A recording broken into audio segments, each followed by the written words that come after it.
Some places never let the dead go. And tonight, you'll find out why. Welcome back on Morrigan, your guide to the world of real ghost stories and chilling encounters. What you're about to hear are true stories of restless spirits, haunted roads, and shadows that follow you home. If you've ever felt that cold presence when no one is around, this is the place for you. Like now to help increase the recommendation rate for this video. Subscribe and hit the bell for more spooky stories. Now, let's delve into the darkness with the first story, The Gathering of the Spirits. Hello, Morrigan. Without further ado, let's get to the first of many stories I have to share. First, I'm from rural Wisconsin, and my husband is from upstate New York.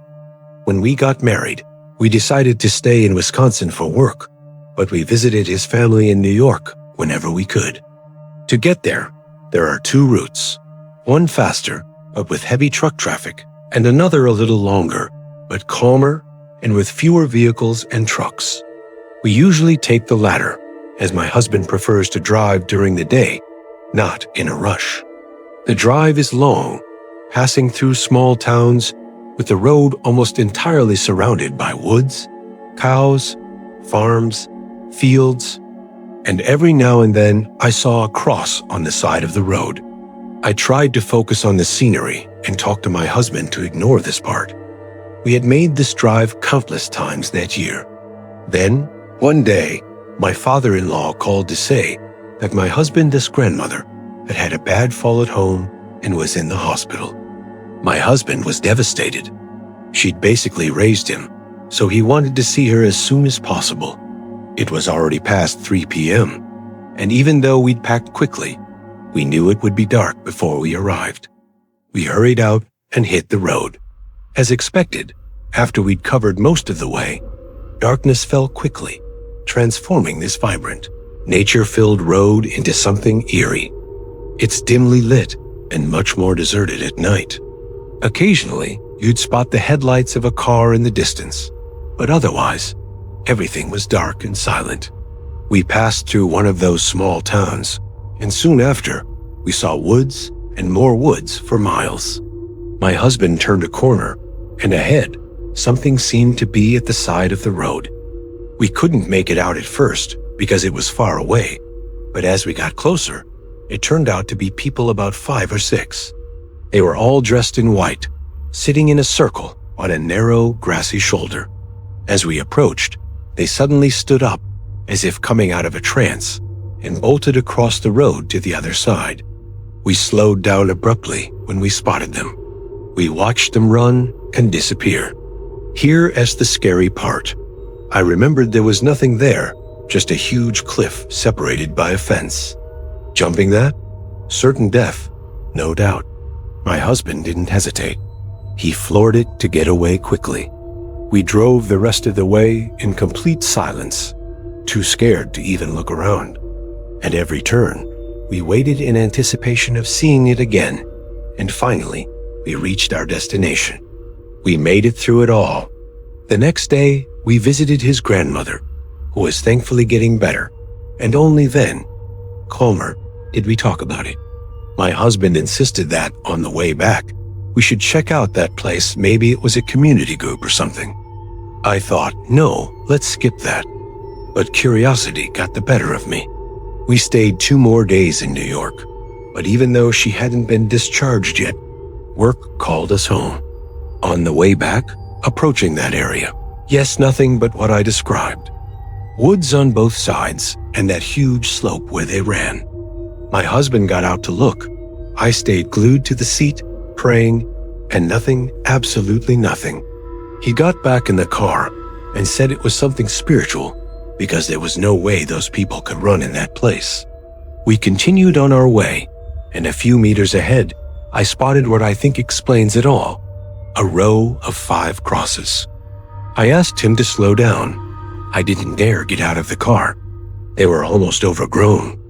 The few remaining flowers were wilted and old. A huge wave of sadness and emptiness hit me. I can't explain it. I thought about it the whole trip and still wonder, could it be connected to the crosses? I have no idea, and probably never will. I've researched accidents in that area many over the years. As I said, crosses dot the road, but I'd never noticed those 5 specifically before. We never took that route again. I've told other people, and they say it was just our imagination, but we know what we saw. Hugs to all, and keep posting videos. Hey, everyone, this is a classic roadside haunting, if I've ever heard of one. Probably those spirits tied to the crosses, right? Maybe their accident involved that cliff somehow. Maybe the accident happened, and the spirits got trapped there. Super sad if they are trapped. But hey, what do you think?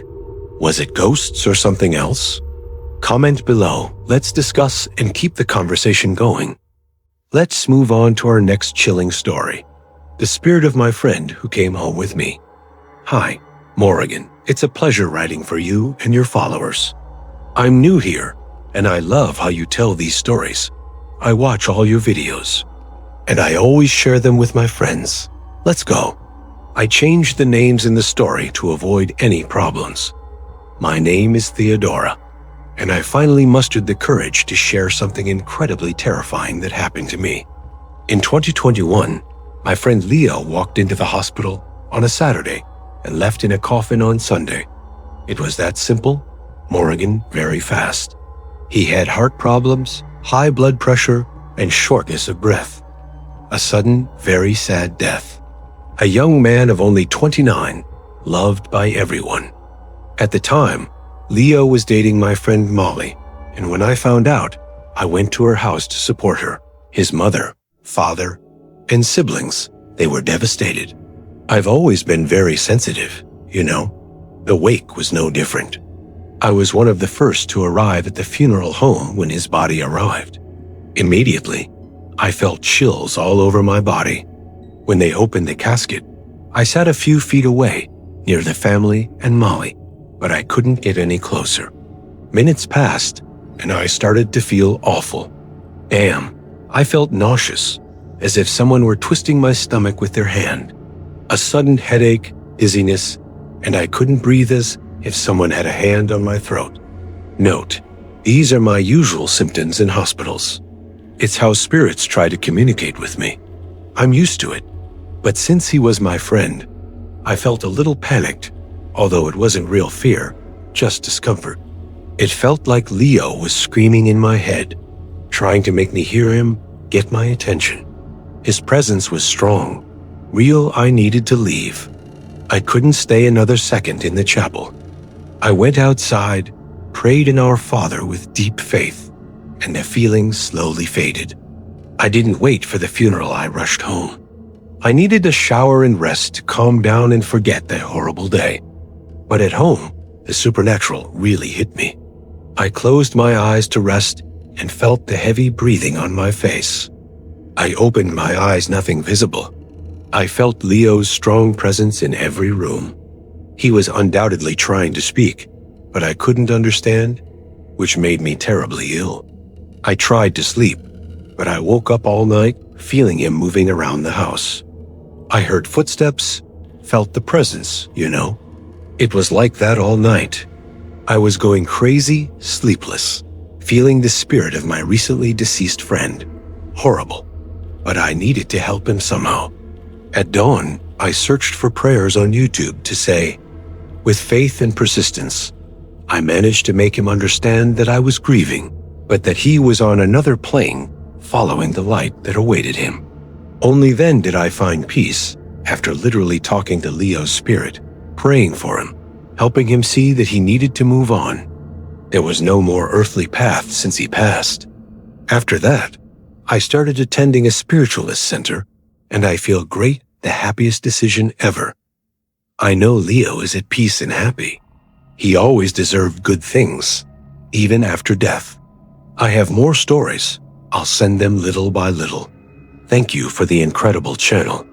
Kisses and much light on your path. Man, this connection probably came from your keen mediumship. They say that spirits immediately after death have difficulty understanding it, especially sudden ones like his. People mention that with abrupt deaths, spirits become disoriented. Normal, But don't feed it.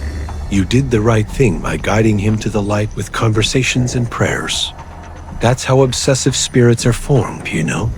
When spirits can't cross over for some reason, and without a loved one praying or lighting a candle, they remain and become obsessive spirits. You nailed his transition. A big hug. Thank you. More stories? Send them to us. And you, viewers, have you ever guided a spirit? Share in the comments. Let's promote these stories. Hi, Morgan. I'm Stephanie. You can say my name. There are no other names in the story, so read on. Places are mentioned, but no specific cities, so that's okay. For a long time, I thought I didn't have a story to share, but today, I remembered something from 2018. I had just graduated and decided to travel to see Mount Hood, the Columbia River Gorge, and volcanic peaks further east in Central Oregon, without a return ticket. I went to an electronic music festival, and in the end, hitchhiked back with friends. I'm from Portland, Oregon, so the return trip had many setbacks. At one point, we took a detour along a remote trail, not the usual route. It seemed shorter on the GPS. We passed through some extremely isolated spots. Later that night, we hit a pothole, and the tire went flat, and it was the spare tire, as it had already gone flat earlier in the trip. Total darkness in the middle of nowhere with no signal. I tried to call for help, but who stops at night in the middle of nowhere because of 4 guys and a girl? We decided to wait until dawn, and with daylight, look for the nearest town. So late at night, we all tired and decided to sleep. The driver was in the front, me in the passenger seat, and a friend in the back. Outside, 2 friends spread out sleeping bags outside the car, an important detail for later. Now for the supernatural part. Around 3 or 4 a.m., I woke up with sleep paralysis. I looked out the window, a man in farm worker's clothes, a dirty dress shirt, long pants, sandals. I tried to see his face, but it was as hazy as fog. It terrified me. I tried to scream, but the paralysis persisted. Finally, the scream erupted. It woke everyone up. A total panic. I told them what I saw, and lo and behold, not just me. The driver heard footsteps before I screamed. My friends circled the car with cell phone flashlights, nothing. After that, no one could sleep. But here's the surprise. Remember the sleepyheads outside? Someone drove by, called the police, thinking they were bodies on the road. The police arrived around 5:30 a.m., and they lent us a tire so we could get to town and fix the flats after the repair. We continued our journey, but believe it or not, the tire went flat again. A 4-hour drive that took almost 15 hours. That's it, Morgan. What do you think? These days, I don't do those young things. I'm a mother now, and I play it safe. I have to be around for my little one. But I was wild back then. Kisses. Wow, how scared you must have been. I imagined the scene, and then your friends searching for something in the darkness. Scary. Why the paralysis? Maybe a wake-up call. After that, no one slept. Who knows if someone was lurking around looking for trouble? The driver heard footsteps. So a real person walking around? The world is full of crazy people. But you woke up. Perhaps a spiritual intervention, alerting you to some danger nearby. Footsteps mean someone was there. My theory, what's yours? Leave comments. Let's theorize and get involved. Hi, Morgan. I'm Joyce. You can use my name. Warning. This involves spirits and suicide, so it's a warning for those with sensitive skin. Names have been changed. This happened to me a few years ago, in 2017. I grew up on a farm with a lake and a few houses where families lived when I was little, but they moved away over time, leaving only mine. It was a beautiful place. I loved it as a child, running everywhere, playing, especially since my father was an alcoholic at the time, and I avoided going home. At the time, I was 15, living with my parents on that farm near London, England. Then, An aunt called her Anna from a town in the English Midlands, got divorced, and came to live here while she looked for a house. Mom gave her permission. Anna had a daughter, my cousin Luna, a year apart. We were very close, so her stay was amazing. Time passed. Anna met a boyfriend, called him Louis. He claimed to be a true evangelical, but my intuition is sharp. I detect bad vibes. Even under the bright sun, he emanated darkness. He showed up telling how he'd gotten divorced after an affair and found true love with Anna, a very strange story. I didn't believe him. Time passed, and she brought him home. Our church pastor warned Mom about strangers bringing curses. Mom ignored him and let him stay. At the time, I went to church with Mom, but I felt out of place only out of obligation. I've always been a medium, not a clairvoyant. I sensed spirits, never saw them. I dreamed of premonitions, warnings, insights. After he moved, the strangeness began. He and Anna saw spirits. Things moved on their own.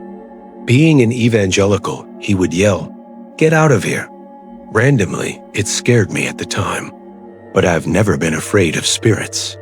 Since he arrived, the energy has shifted in a bad way. Things were breaking, moving. I thought he was being haunted by demonic spirits. One time, his car alarm blared all night. He kept turning it off and on again. The next day, after church, he said the car shook and he saw a demon on the roof. Plus, constant nightmares. Time passed. Mom and Anna thought she moved to a suburb. Mom regrets ignoring the pastor's warning of a curse. Dad drank more and more and got into bigger, nastier fights. Months later, the farm owner's son, called him Anthony, moved into a house near ours. He used to teach at the university, a history major, an intelligent guy. But drugs destroyed him. Addicted, he ran away from rehab clinics, often on the streets. Dad thought a remote location was good for keeping him clean. It made access to drugs harder. But he was always selling random things: cookies, clothes, shoes, his own, for drug money. I noticed he'd disappear for hours or a day, then never again. The energy of the place plummeted. I felt chills, spirits everywhere. One day, on my way home from church, Mom saw an evil spirit leap into the bushes upon seeing us. Then one day at home, I felt a spirit, not subtle, strong, palpable, moving. I felt him in the corner of the room. Watching, I stared back, unafraid, just watching. After a while, he disappeared, and I ended up falling asleep. I woke up and went to Mom's bed, a weekend habit. I dozed off, and I had an astral journey. I was back in my room. I saw the spirit from the night before, but I also saw a spirit of light beside me. The spirit approached, but the being of light wouldn't let him get any closer. They began to fight fiercely. And then I suddenly woke up in Mom's bed, frightened, and ran to my room, and everything was normal. I told Mom. She had prayed for days, sensing the spirit of death was nearby. Animals were dying mysteriously. Chickens, dogs, birds. It made me think about that spirit I'd sensed. 2 days later, my mother noticed Anthony missing and checked the house. Horrible smell. Locked. She called his father. He'd been gone for 2 days. The next morning, I woke to a desperate scream. Police, ambulance there. Anthony had committed suicide 3 days earlier, the exact day that spirit had been watching me. Cause of death? Overdose. After that, the strange feelings disappeared. The farm returned to normal, but without charm. I felt sad, lifeless. Dad says that years ago, an unhappy couple cursed that place. No couple thrives there. It makes sense. I've never seen a happy one. Now a man lives alone, practically abandoned. As for Louis, he really was a psychopath. He bought a gun to kill Anna. They divorced, but now he's in another state, out of contact. My parents moved. My father stopped drinking after this story. He's happier now. Anthony's father never came back. The place is deserted. That's my story, Morrigan. I hope you share it. I love your style. Kisses to you, your friends, and your followers. Man, some spirits are heavy hitters. Induced suicide? Probably bad spirits influencing him through his low energy due to drugs. Yes, controversial, but substances lower vibrations, even the mildest ones, like marijuana.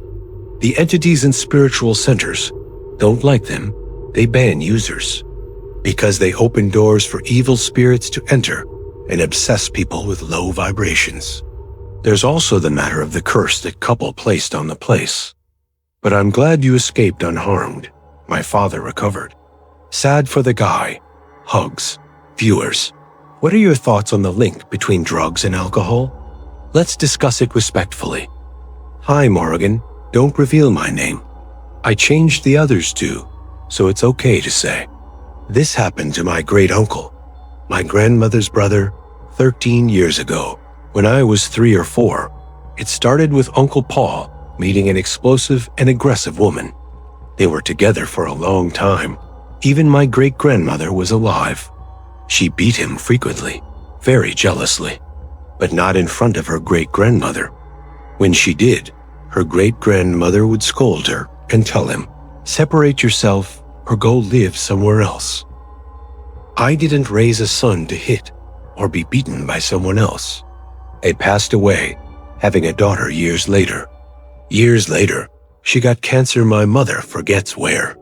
During her illness, she said that if she died and he moved on, she would come for him. Remember that, as the title suggests, she didn't survive. He was destroyed. Time passed, his many siblings grew worried. He was very depressed. So his uncles took turns welcoming him. One day here, another there. He was sad, dreaming of her sometimes, but he was getting better, emerging from his depression. Explanations made now the strange thing. The brothers took him for a break. They went to a small creek, what we call creeks in the north. Think of a small river. There were sandbars. He and 4 brothers were on one of them after swimming. Uncle John, the closest one, visits and tells us this, since Paul never did before he died. They were having a barbecue. John went out to look at the water. He looked across the river, saw a woman, shadowy, hard to see as in the dark, despite the daylight. He called Paul and told him he had seen a woman on the other bank who looked identical to Blanche, Uncle Paul's wife's nickname, and she simply vanished. He saw Paul's wife dead on the other side. Desperate, Paul jumped into the stream to cross. He dove deep into the stream, hitting his back against a rock, and tried to surface, but his legs froze, his arms flailing uselessly. He looked down, a hand on his ankle pulled him under. John saw his brother struggling. He jumped into the water and pulled him out. The ambulance was called. Paul suffered a spinal injury, becoming paralyzed on the left side. He could no longer walk. Mom mentioned 2 strange things at the time. First, a lady my Uncle John knew said that when she saw Paul on the street, she was frightened because he was accompanied by a spirit. She said something was following him, like an obsessive spirit. John was frightened, but ignored it. He hated those things. Second, I'll tell you later.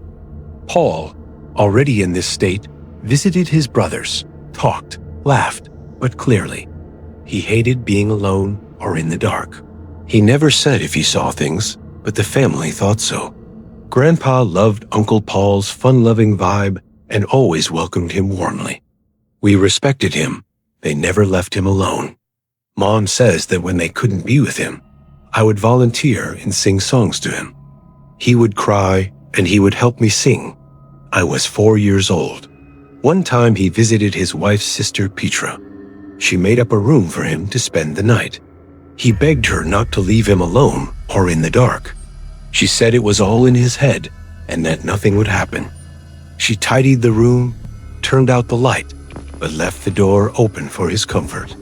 She woke up to him calling desperately for Blanche Bizarre. When she arrived in the room, he seemed asleep, dreaming. Then he started to feel very ill. The ambulance was called, but he died on the way to the hospital. And you know the second strange thing that happened, which I mentioned earlier? Well, my mother said that my great-aunt's son sees spirits and even talks to them. These things are common in my family. But anyway, on that day in question, he was the one who took my great-aunt to the hospital.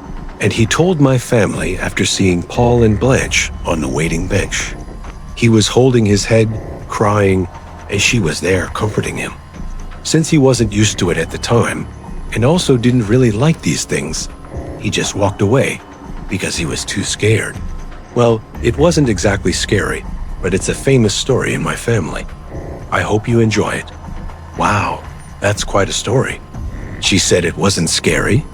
A woman dissatisfied with death came back for the man. Pretty heavy stuff. No walking alone after that. Maybe taking him to a spiritualist center or church, evangelical or Catholic, could help, not just centers. Good pastors, orators can also ward off these spirits. She probably became obsessive. It's hard not to accept death from illness. Without guidance from the light, she harmed herself even more. Thanks for clarifying things. Anyway, thanks. What a series of spooky encounters. I hope they gave you chills and kept you hooked until the end. A huge thank you to everyone who shared these true stories. Your courage brings the paranormal to life. And to you for watching until the end, thank you so much. If you enjoyed it, like, subscribe, and comment your scariest experience below to keep the engagement going. Share this video with a friend who loves ghost stories. Let's grow the community. Check the description for the address to email us your stories. And on the final screen, I have 2 more recommended videos in the queue perfect for binge watching more hauntings. Cheers.